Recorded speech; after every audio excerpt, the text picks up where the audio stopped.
ನಮಸ್ಕಾರ. 30 ನಿಮಿಷ 30 ಸುದ್ದಿಗೆ ಸ್ವಾಗತ. ನಾನು ಪೃಥ್ವಿರಾಜ್ ಹಾರನಹಳ್ಳಿ. ರಾಜ್ಯ ದೇಶ ವಿದೇಶಗಳಲ್ಲಿ ಆಗ್ತಾ ಇರುವಂತ ಬೆಳವಣಿಗೆಗಳ ಕಂಪ್ಲೀಟ್ ಸುದ್ದಿಯನ್ನ ನಿಮ್ಮ ಮುಂದೆ ಇಡ್ತೀವಿ. 30 ನಿಮಿಷ 30 ಸುದ್ದಿಯಲ್ಲಿ ಈಗ ಒಂದೊಂದಾಗಿ ನೋಡ್ತಾ ಹೋಗೋಣ.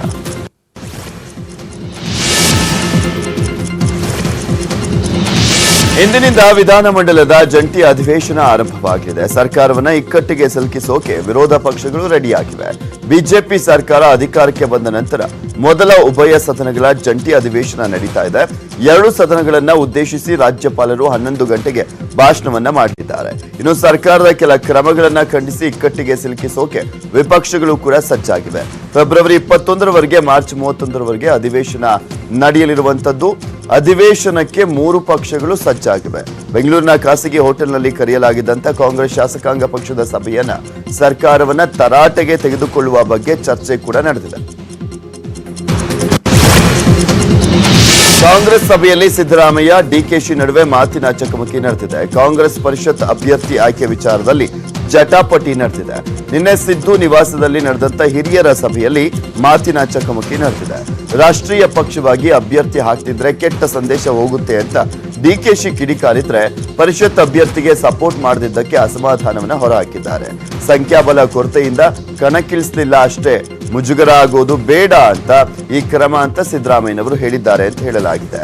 ಇನ್ನು ಕಾಂಗ್ರೆಸ್ ಜೆಡಿಎಸ್ ಮತದಾನದಿಂದ ದೂರ ಉಳಿಯುವ ಸಾಧ್ಯತೆ ಇದ್ದು, ಸವದಿ ಅವಿರೋಧವಾಗಿ ಆಯ್ಕೆಯಾಗುವಂತ ಸಾಧ್ಯತೆ ಇದೆ. ಹುಬ್ಬಳ್ಳಿಯಲ್ಲಿ ಪಾಕಿಸ್ತಾನದ ಪರ ಘೋಷಣೆ ಕೂಗಿದಂತ 3 ಕಾಶ್ಮೀರಿ ವಿದ್ಯಾರ್ಥಿಗಳನ್ನ ಪೊಲೀಸರು ಬಿಟ್ಟು ಕಳಿಸಿದ್ದಾರೆಂದು ಬಜರಂಗ ದಳದ ಕಾರ್ಯಕರ್ತರು ಆಕ್ರೋಶವನ್ನ ವ್ಯಕ್ತಪಡಿಸಿದ್ದಾರೆ. ಹುಬ್ಬಳ್ಳಿಯ ಗೋಕುಲ ರಸ್ತೆ ಪೊಲೀಸ್ ಠಾಣೆ ಎದುರು ರಸ್ತೆ ತಡೆದು ಪ್ರತಿಭಟನೆಯನ್ನ ಮಾಡಿದ್ದಾರೆ. ರಸ್ತೆಯಲ್ಲಿ ಟೈರ್ಗೆ ಬೆಂಕಿ ಹಚ್ಚಿ ವಾಹನ ಸಂಚಾರವನ್ನ ತಡೆದಿದ್ದಾರೆ. ಸ್ಥಳಕ್ಕೆ ಪೊಲೀಸ್ ಆಯುಕ್ತರನ್ನ ಕರೆಸುವಂತೆ ಒತ್ತಾಯಿಸಿದ್ದಾರೆ. ದೇಶದ್ರೋಹಿ ಪ್ರಕರಣ ದಾಖಲಿಸಿ ವಶಕ್ಕೆ ಪಡೆದಿದ್ದಂತ ಕಾಶ್ಮೀರದ ತಾಲಿಬ್ ಅಮೀರ್ ಬಾಷಿತ್ರ ಕುರಿತು ಸಮರ್ಪಕ ಮಾಹಿತಿ ನೀಡದ ಪೊಲೀಸರ ವಿರುದ್ಧ ಘೋಷಣೆಯನ್ನ ಕೂಗಿದ್ದಾರೆ. ಪ್ರತಿಭಟನೆ ತೀವ್ರ ಸ್ವರೂಪ ಪಡಿತಾ ಇದ್ದಂತೆ ಸ್ಥಳಕ್ಕೆ ದೌಡಾಯಿಸಿದಂತ ಹುಬ್ಬಳ್ಳಿ ಧಾರವಾಡ ಪೊಲೀಸ್ ಆಯುಕ್ತ ಆರ್ ದಿಲೀಪ್ ಪ್ರತಿಭಟನಾಕಾರರ ಮನವೊಲಿಸುವಂತ ಪ್ರಯತ್ನವನ್ನ ಮಾಡಿದ್ದಾರೆ. ಪಾಕಿಸ್ತಾನದ ಪರ ಘೋಷಣೆ ಕೂಗಿದ್ದ ವಿದ್ಯಾರ್ಥಿಗಳ ಪ್ರಕರಣಕ್ಕೆ ಸಂಬಂಧಪಟ್ಟಂತೆ ಮಾಜಿ ಸಿಎಂ ಕುಮಾರಸ್ವಾಮಿ ಮಾತನಾಡಿದ್ರು. ಪಾಕಿಸ್ತಾನ ಪರ ಘೋಷಣೆ ಕೂಗುವುದು ದೇಶದ್ರೋಹದ ಕೆಲಸವಾಗಿದೆ ಅಂತ ಹೇಳಿದ್ರು. ಹಿಂದೂ ಮುಸ್ಲಿಂ ಯಾವ ಯುವಕರೇ ಆಗ್ಲಿ ಇಂತಹ ಹೇಳಿಕೆಗಳನ್ನ ಕೊಡಬಾರದು ಅಂತ ರಾಮನಗರದಲ್ಲಿ ಮಾಜಿ ಸಿಎಂ ಎಚ್.ಡಿ. ಕುಮಾರಸ್ವಾಮಿ ಹೇಳಿದ್ರು. ಯಾವುದೋ ಚಿತಾವಣೆಗೆ ನಿಮ್ಮ ಭಾವನೆಗಳಲ್ಲಿ ವಿಕೃತಿ ಮೆರೆಯಬೇಡಿ. ನಾವೆಲ್ಲರೂ ಭಾರತೀಯರು. ನೀವು ನಮ್ಮೊಳಗೆ ಇದ್ದು ಪಾಕಿಸ್ತಾನಕ್ಕೆ ಜಯಘೋಷ ಕೂಗಿದ್ರೆ ನಿಮಗೆ ಯಾವ ಬೆಂಬಲವೂ ಸಿಗಲ್ಲ ಅಂತ ಕುಮಾರಸ್ವಾಮಿ ಕಿಡಿಕಾರಿದ್ರು. ಪಾಕಿಸ್ತಾನದ ಪರವಾಗಿ ಘೋಷಣೆ ಕೂಗ್ತಕ್ಕಂಥದ್ದು ದೇಶದ್ರೋಹಿ ಕೆಲಸ. ಯಾವುದೋ ಒಂದು ಚಿತಾವಣೆಗಳಿಗೆ ನಿಮ್ಮ ಒಂದು ಭಾವನೆಗಳಲ್ಲಿ ವಿಕೃತವಂತ ಭಾವನೆಗಳಿಗೆ ಆಸ್ಪದ ಕೊಡಬೇಡಿ. ನಾವೆಲ್ಲರೂ ಭಾರತೀಯರಿದ್ದೇವೆ. ಪಾಕಿಸ್ತಾನದ ಪರವಾದಂಥ ರೀತಿಯ ಜಯಘೋಷಣೆ ಮಾಡ್ತಕ್ಕಂಥದ್ರಿಂದ ನಿಮಗೆ ಯಾವುದೇ ರೀತಿ. ಬಿಜೆಪಿ ಶಾಸಕ ಬಸನಗೌಡ ಪಾಟೀಲ್ ಯತ್ನಾಳ್ ಮಾತನಾಡಿ, ಪಾಕಿಸ್ತಾನದ ಪರ ಘೋಷಣೆ ಹಾಕಿದ ಕಾಶ್ಮೀರಿ ವಿದ್ಯಾರ್ಥಿಗಳನ್ನ ಪಾಕಿಸ್ತಾನಕ್ಕೆ ಒಯ್ದು ಬಿಡಬೇಕು. ವಿಜಯಪುರದಲ್ಲಿ ಮಾತನಾಡಿದ ಯತ್ನಾಳ್, ಇಂಥ ದೇಶದ್ರೋಹಿ ಹೇಳಿಕೆ ನೀಡುವವರ ವಿರುದ್ಧ ಕಠಿಣ ಕ್ರಮ ತೆಗೆದುಕೊಳ್ಬೇಕು.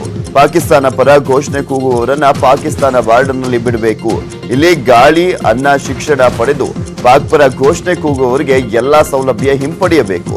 ದೇಶದ್ರೋಹಿಗಳಿಗೆ ಇಲ್ಲಿ ನೀಡಲಾಗುವಂತ ಶಿಕ್ಷಣ ಸೌಲಭ್ಯವನ್ನ ಹಿಂಪಡೆಯಬೇಕು. ಕೇಂದ್ರ ಹಾಗೂ ರಾಜ್ಯ ಸರ್ಕಾರ ಇಂಥವರ ವಿರುದ್ಧ ಕಠಿಣ ಕ್ರಮ ಕೈಗೊಳ್ಳಬೇಕು ಅಂತ ಯತ್ನಾಳ್ ಆಗ್ರಹಿಸಿದರು. ಅವ್ರನ್ನೆಲ್ಲಾರು ಹಿಡಿದು ಪಾಕಿಸ್ತಾನದ ಗಡಿಯಲ್ಲಿ ಅವ್ರನ್ನ ಬಿಟ್ಬಿಡ್ಬೇಕು. ಪಾಕಿಸ್ತಾನಕ್ಕೆ ಹೋಗಿ ಅವ್ರ ಕಲೀಲಿ ಮಕ್ಕಳಲ್ಲಿ. ಇಲ್ಲಿ ನಮ್ಮ ದೇಶನಾಗ ಅವರಿಗೆ ಇರ್ಲಾಕ ಅವಕಾಶ ಇಲ್ಲ. ಅದಕ್ಕೆ ನಾ ಕೇಂದ್ರ ಸರ್ಕಾರಕ್ಕೆ ಒತ್ತಾಯ ಮಾಡ್ತೀನಿ, ರಾಜ್ಯ ಸರ್ಕಾರಕ್ಕೆ ಒತ್ತಾಯ ಮಾಡ್ತೀನಿ. ಈ ದೇಶ ವಿರೋಧಿ ಘೋಷಣೆ ಕೊಡೋರಿಗೆ ಯಾವುದೇ ರೀತಿಯ ಸೌಲಭ್ಯ ಕೊಡಬಾರದು. ಹುಬ್ಬಳ್ಳಿಯಲ್ಲಿ ಕೆಎಲ್ಇ ಕಾಲೇಜಿನಲ್ಲಿ ದೇಶದ್ರೋಹಿ ಘೋಷಣೆ ವಿಚಾರಕ್ಕೆ ಸಂಬಂಧಪಟ್ಟಂತೆ ಮಾಜಿ ಪ್ರಧಾನಿ ದೇವೇಗೌಡರು ಮಾತನಾಡಿದ್ದು, ಪೊಲೀಸರು ಕ್ರಮ ತೆಗೆದುಕೊಂಡಿದ್ದಾರೆ, ಆದರೆ 3 ಆರೋಪಿಗಳನ್ನ ಬಿಡುಗಡೆ ಮಾಡಿದ್ದಾರೆ. ಏಕೆ ಬಿಟ್ಟಿದ್ದಾರೆ ನನಗೆ ಗೊತ್ತಿಲ್ಲ ಅಂತ ದೇವೇಗೌಡರು ಹೇಳಿದ್ರು. ಇಲ್ಲಿ ಸರ್ಕಾರ ಬಿಜೆಪಿದ್ದೇ ಇದೆ, ಇಲ್ಲಿ ಮಂತ್ರಿಗಳು ಬಿಜೆಪಿನವರೇ ಇದ್ದಾರೆ. ಹೇಗೆ ರಿಲೀಸ್ ಆದ್ರು ಅಂದ್ರೆ ನಾನೇನ್ ಹೇಳಕ್ಕಾಗತ್ತೆ ಅಂತ ಗೌಡರು ಪ್ರಶ್ನಿಸಿದ್ರು. ಪೊಲೀಸರು ವಿದ್ಯಾರ್ಥಿಗಳನ್ನ ಅರೆಸ್ಟ್ ಮಾಡಿದ್ರು, ಅವರೇ ಸೂಕ್ತ ಕ್ರಮ ಕೈಗೊಳ್ತಾರೆ, ಅದನ್ನ ಯಾರಿಂದಲೂ ತಪ್ಪಿಸಲಿಕ್ಕೆ ಸಾಧ್ಯವಿಲ್ಲ ಅಂತ ದೇವೇಗೌಡರು ಹೇಳಿದ್ರು. ನನಗೆ ಕೋರ್ಟ್ ಅಲ್ಲಿ ಏನ್ ಮಾಡಿದ್ದಾರೆ ಬಿಟ್ಟರೆ ನನಗೆ ಗೊತ್ತಿಲ್ಲ.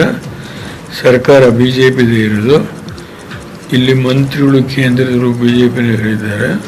ಯಾರು ರಿಲೀಸ್ ಮಾಡಿದ್ರು, ಏನಾಯ್ತು, ವಕೀಲರುಗಳು ಯಾರು ಅಪಿಯರ್ ಆಗಬಾರ್ದು ಅಂತ ಹೇಳಿ ಹೆಂಗ್ ರಿಲೀಸ್ ಆಯ್ತು ಅಂತ ನನಗೆ ಏನು ಹೇಳಿ ಹಳ್ಳಿಯಿಂದ ಬರ್ತಾರೆ. ಬಿಜೆಪಿ ರಾಜ್ಯಾಧ್ಯಕ್ಷ ನಳಿನ್ ಕುಮಾರ್ ಕಟೀಲ್ ಬಫೂನ್ ಎಂದಿದ್ದ ಉಗ್ರಪ್ಪ ಹೇಳಿಕೆಗೆ ಶ್ರೀರಾಮುಲು ತಿರುಗೇಟನ್ನ ಕೊಟ್ಟಿದ್ದಾರೆ. ಮಾತಲ್ಲೇ ಕೈಲಾಸ ತೋರಿಸುವವರ ಬಗ್ಗೆ ನಾನು ಮಾತಾಡಲ್ಲ ಅಂತ ವ್ಯಂಗ್ಯವಾಡಿದ್ರು. ನಳಿನ್ ಕುಮಾರ್ ಕಟೀಲ್ ರಾಜ್ಯದ ನೆಲ, ಜಲ, ಭಾಷೆ ವಿಷಯದಲ್ಲಿ ಹೋರಾಟ ಮಾಡಿದವರು, ಅವರ ಬಗ್ಗೆ ಮಾತನಾಡುವ ಯೋಗ್ಯತೆ ಅವರಿಗೆ ಇಲ್ಲ ಅಂತ ಶ್ರೀರಾಮುಲು ಕಿಡಿಕಾರಿದ್ರು. ಇನ್ನು ಡಿಸಿಎಂ ಸ್ಥಾನ ಸಿಗದಿದ್ದಕ್ಕೆ ನನಗೆ ಯಾವುದೇ ಬೇಸರ ಇಲ್ಲ. ಲಕ್ಷಾಂತರ ಜನ ಕಾರ್ಯಕರ್ತರು ಪಕ್ಷವನ್ನ ಕಟ್ಟಿದ್ದಾರೆ. ಅದರಲ್ಲಿ ನಾನೂ ಒಬ್ಬ ಕಾರ್ಯಕರ್ತ. ಪಾರ್ಟಿ ಹೇಳಿದಂತೆ ಏನ್ ಹೇಳುತ್ತೋ ಹಾಗೆ ಕೆಲಸ ಮಾಡ್ತೇನೆ ಅಂತ ಸಚಿವ ಶ್ರೀರಾಮುಲು ಹೇಳಿದ್ರು.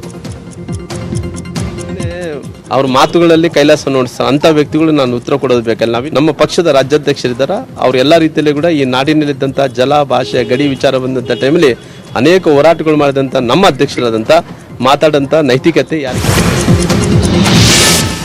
ಮಂಡ್ಯದ ಮದ್ದೂರು ತಾಲೂಕು ಗುಡಿಗೆರೆ ಕಾಲೋನಿ ಯೋಧ ಎಚ್ ಗುರು ಪುಲ್ವಾಮಾ ದಾಳಿಯಲ್ಲಿ ಹುತಾತ್ಮರಾಗಿ ವರ್ಷ ಕಳೆದರೂ ಕೂಡ ಜಿಲ್ಲಾಡಳಿತ ಅವರ ಸ್ಮಾರಕವನ್ನ ನಿರ್ಮಿಸಿಲ್ಲ.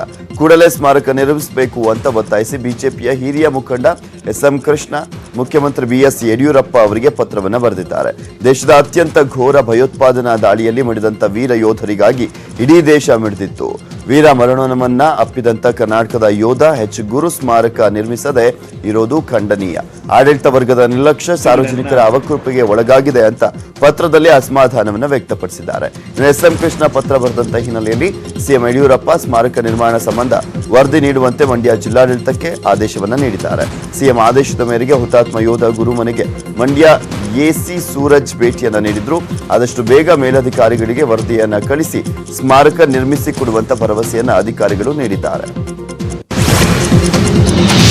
ಬಳ್ಳಾರಿಯ ಗಣಿದಣಿ ಗಾಲಿ ಜನಾರ್ದನ ರೆಡ್ಡಿ ಈಗ ಸಂಪೂರ್ಣವಾಗಿ ಬದಲಾಗಿದ್ದಾರಂತೆ.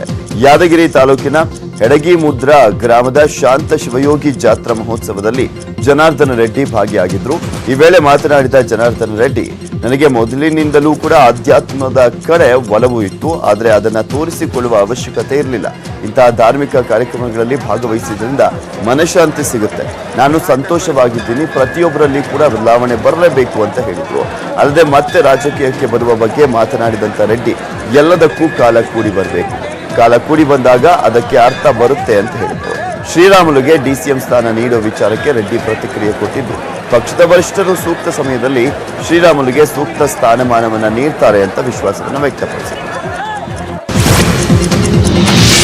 ಕೋಲಾರ ಜಿಲ್ಲೆಯ ಕೆಜಿಎಫ್ ತಾಲೂಕಿನಲ್ಲಿ 2 ಕಡೆ ಅಗ್ನಿ ಅವಘಡ ಸಂಭವಿಸಿದೆ. ಕಮ್ಮಸಂದ್ರ ಗ್ರಾಮದ ಹೊರವಲಯದ ನೀಲಗಿರಿ ತೋಪಿನಲ್ಲಿ ಬೆಂಕಿ ಹೊತ್ತಿಕೊಂಡಿದೆ. ಬೆಂಕಿಯ ಕೆನ್ನಾಲಿಗೆ 100 ಮರಗಳು ನಾಶವಾಗಿವೆ.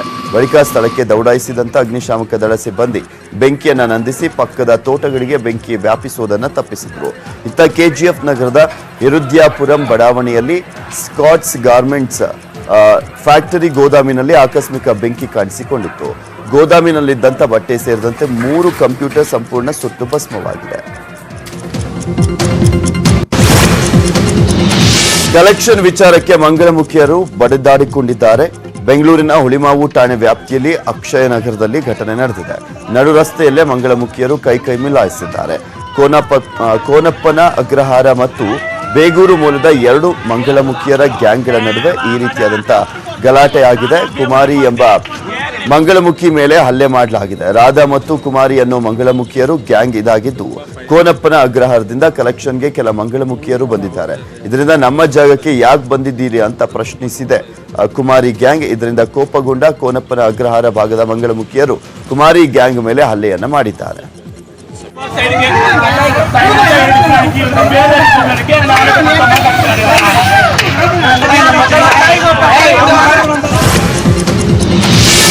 ಉತ್ತರ ಕರ್ನಾಟಕದ ಹಸಿರು ಸಹ್ಯಾದ್ರಿ ಕಪ್ಪತ್ತಗುಡ್ಡಕ್ಕೆ ಮತ್ತೆ ಬೆಂಕಿ ಆವರಿಸಿದೆ. ಗದಗ ಜಿಲ್ಲೆಯ ಮುಂಡರಗಿ ತಾಲೂಕಿನ ಹಿರೇವಟ್ಟಿ ಗ್ರಾಮದ ಹತ್ತಿರದ ಗುಡ್ಡಕ್ಕೆ ಬೆಂಕಿ ತಗುಲಿದೆ. ಪರಿಣಾಮ ಅಪಾರ ಆಯುರ್ವೇದ ಔಷಧಿ ಸಸ್ಯಗಳು ಸುಟ್ಟು ಭಸ್ಮವಾಗಿದೆ. ಪ್ರತಿ ವರ್ಷದ ಬೇಸಿಗೆ ಕಾಲದಲ್ಲಿ ಕಪ್ಪದ ಗುಡ್ಡಕ್ಕೆ ಬೆಂಕಿ ಅನಾಹುತಗಳು ತಪ್ಪಿದ್ದಲ್ಲ. ಕೆಲವು ಜನರ ಮೂಢನಂಬಿಕೆಗಳ ಬೆನ್ನು ಬಿದ್ದು ಗುಡ್ಡಕ್ಕೆ ಬೆಂಕಿ ಇಡುವಂತೆ ಕೆಟ್ಟ ಪದ್ಧತಿ ಇದೆ, ಅಥವಾ ಬೇಸಿಗೆ ಜ್ವರಕ್ಕೆ ಆಕಸ್ಮಿಕವಾಗಿ ಬೆಂಕಿ ತಗುಲಿರುವಂತ ಸಾಧ್ಯತೆಗಳಿರ್ತವೆ. ಅಪಾರ ಪ್ರಮಾಣದಲ್ಲಿ ಹರಡ್ತಾ ಇರುವಂತಹ ಬೆಂಕಿಗೆ ವನ್ಯಜೀವಿಗಳು ಹಾಗೂ ಅಮೂಲ್ಯ ಸಸ್ಯ ರಾಶಿ ಸುಟ್ಟು ಭಸ್ಮವಾಗ್ತಾ ಇದೆ. ನಿಯಂತ್ರಣ ತಪ್ಪಿದ ಲಾರಿಯೊಂದು ವಿದ್ಯುತ್ ಕಂಬಕ್ಕೆ ಡಿಕ್ಕಿ ಹೊಡೆದಿದೆ. ಇದರಿಂದ ಸಾವಿರಾರು ಫಾರಂ ಕೋಳಿಗಳು ಸತ್ತಿವೆ. ಈ ಘಟನೆ ಉಡುಪಿ ಜಿಲ್ಲೆಯ ಬೈಂದೂರು ತಾಲೂಕಿನ ಅರೆಹೊಳೆಯಲ್ಲಿ ನಡೆದಿದೆ. ಘಟನೆಯಲ್ಲಿ ಲಾರಿಯಲ್ಲಿದ್ದಂಥ ಮ್ಯಾನೇಜರ್, ಚಾಲಕ ಹಾಗೂ ಕ್ಲೀನರ್ ಸೇಫ್ ಆಗಿದ್ದಾರೆ. ಹುಬ್ಬಳ್ಳಿಯಿಂದ ಫಾರಂ ಕೋಳಿ ಹೊತ್ತು ಬರ್ತಾ ಇದ್ದಂಥ ಲಾರಿ ಇದಾಗಿದ್ದು, ಲಾರಿಯಲ್ಲಿ 3,000 ಕೋಳಿಗಳಿತ್ತು ಅಂತ ಹೇಳಲಾಗ್ತಾ ಇದೆ. ಮಕ್ಕಳ ರಕ್ಷಣಾ ಅಧಿಕಾರಿಗಳು ಬಾಲ್ಯ ವಿವಾಹವನ್ನ ತಡೆದಿದ್ದಾರೆ. ಯಾದಗಿರಿ ಜಿಲ್ಲೆಯ ಗುರುಮಿಠಕಲ್ ತಾಲೂಕಿನ ಕಡೇಚೂರು ಗ್ರಾಮದ ಬೀರಲಿಂಗೇಶ್ವರ ದೇಗುಲದಲ್ಲಿ ಬಾಲ್ಯ ವಿವಾಹವನ್ನ ನಡೀತಾ ಇತ್ತು ವೇಳೆ ಈ ಬಾಲ್ಯ ವಿವಾಹ ತಡೆದಿದ್ದಾರೆ.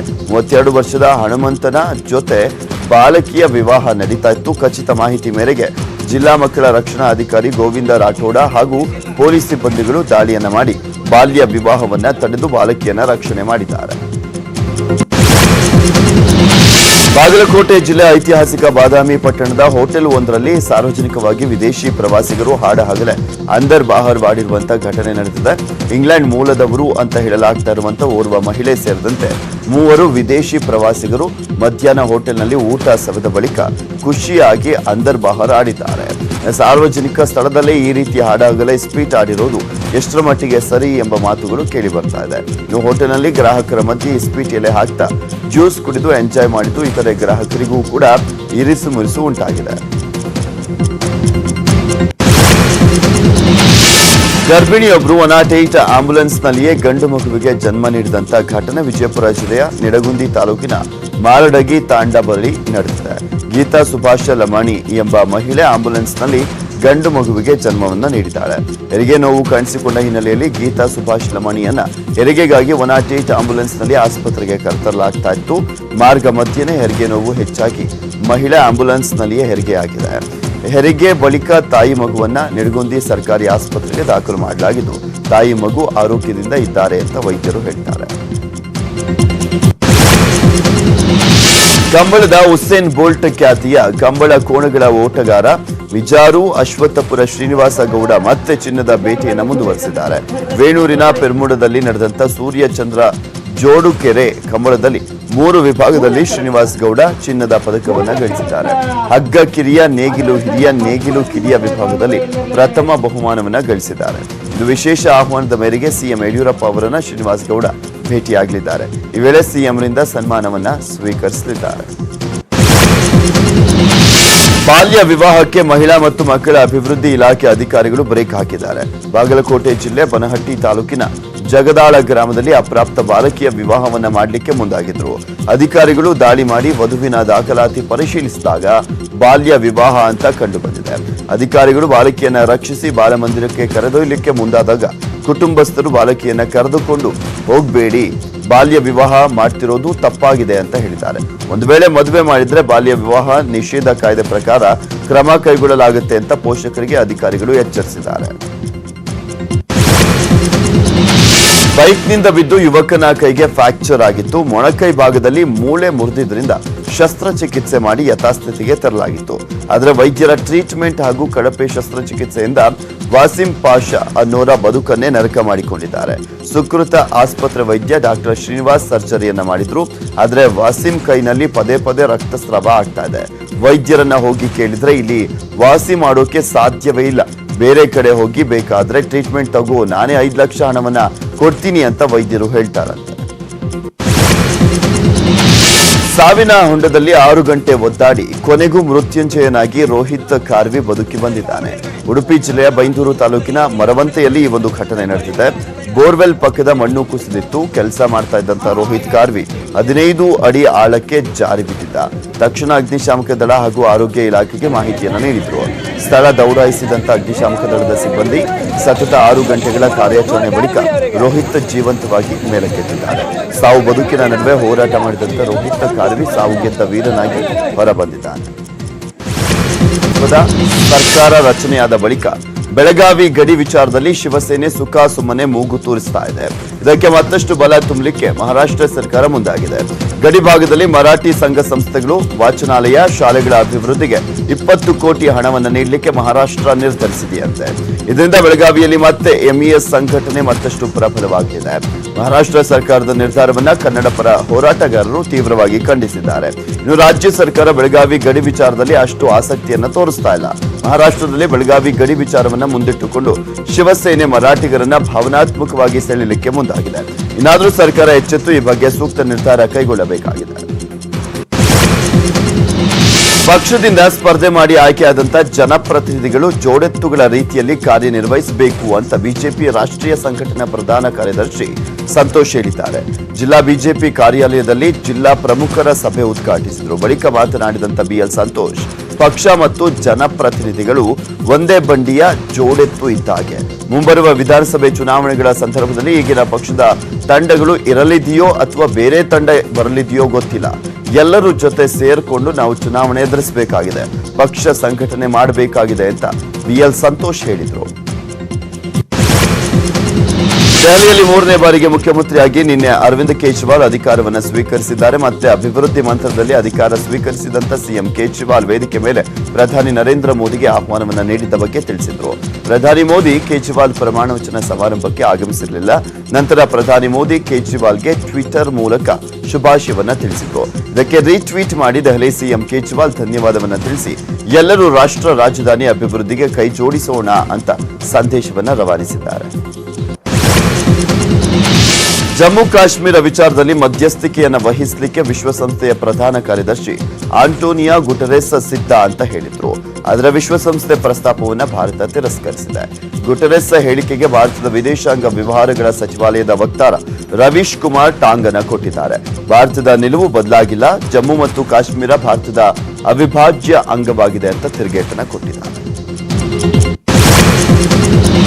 ಉತ್ತರ ಪ್ರದೇಶದ ಉನ್ನಾವೋದಲ್ಲಿ ಭೀಕರ ರಸ್ತೆ ಅಪಘಾತ ಸಂಭವಿಸಿದೆ. ಟ್ರಕ್ಗೆ ಡಿಕ್ಕಿ ಹೊಡೆದ ನಂತರ ವ್ಯಾನ್ ಬೆಂಕಿಗೆ ತಗುಲಿ 7 ಮಂದಿ ಜೀವಂತವಾಗಿ ಸುಟ್ಟು ಹೋಗಿರುವಂತಹ ದಾರುಣ ಘಟನೆ ನಡೆದಿದೆ. ಉನ್ನಾವೋ ಹಾರ್ಡೋಯ್ ರಸ್ತೆಯ ನಸಿರಾಪುರ ಗ್ರಾಮದ ಬಳಿ ಈ ಒಂದು ದುರಂತ ಸಂಭವಿಸಿದೆ. ವ್ಯಾನ್ನಲ್ಲಿದ್ದಂಥ ಚಾಲಕ, 2 ಯುವಕರು, 2 ಮಕ್ಕಳು ಮತ್ತು 2 ಮಹಿಳೆಯರು ಸಜೀವ ದಹನವಾಗಿದ್ದಾರೆ. ದೆಹಲಿಯ ಜಾಮಿಯಾ ಮಿಲಿಯಾ ಇಸ್ಲಾಮಿಯಾ ವಿಶ್ವವಿದ್ಯಾನಿಲಯದ ಲೈಬ್ರರಿಗೆ ನುಗ್ಗಿ ಪೊಲೀಸರು ವಿದ್ಯಾರ್ಥಿಗಳ ಮೇಲೆ ಮನಬಂದಂತೆ ಹಲ್ಲೆಯನ್ನು ಮಾಡಿದ್ದಾರೆ. ಪೊಲೀಸ್ ಸಿಬ್ಬಂದಿ ಹಲ್ಲೆ ಮಾಡಿರುವಂತಹ ವಿಡಿಯೋ ವೈರಲ್ ಆಗಿದೆ. ಡಿಸೆಂಬರ್ 15ರಂದು ಘಟನೆ ನಡೆದಿದೆ. ಪೊಲೀಸ್ ದೌರ್ಜನ್ಯದ ವಿಡಿಯೋ ನಮ್ಮಿಂದ ಬಿಡುಗಡೆ ಆಗಿಲ್ಲ ಅಂತ ಜಾಮಿಯಾ ಮಿಲಿಯಾ ಇಸ್ಲಾಮಿಯಾ ವಿಶ್ವವಿದ್ಯಾಲಯ ಹೇಳಿದೆ. ಉತ್ತರ ಪ್ರದೇಶದ ಮುರ್ದಾಬಾದ್ನಲ್ಲಿ ಭಾರೀ ಅಗ್ನಿ ಅವಘಡ ಸಂಭವಿಸಿದೆ. ಟ್ರಾನ್ಸ್ಪೋರ್ಟ್ ವರ್ಕ್ಶಾಪ್ನಲ್ಲಿ ಬೆಂಕಿ ಕಾಣಿಸಿಕೊಂಡಿದ್ದು ಅಪಾರ ಪ್ರಮಾಣದ ವಸ್ತುಗಳು ಬೆಂಕಿಗಾಹುತಿಯಾಗಿವೆ. ಸ್ಥಳಕ್ಕೆ ದೌಡಾಯಿಸಿದಂತ ಅಗ್ನಿಶಾಮಕ ದಳದ ಸಿಬ್ಬಂದಿ ಹರಸಾಹಸವನ್ನ ಪಟ್ಟು ಬೆಂಕಿ ನಂದಿಸುವಲ್ಲಿ ಯಶಸ್ವಿಯಾಗಿದ್ದಾರೆ.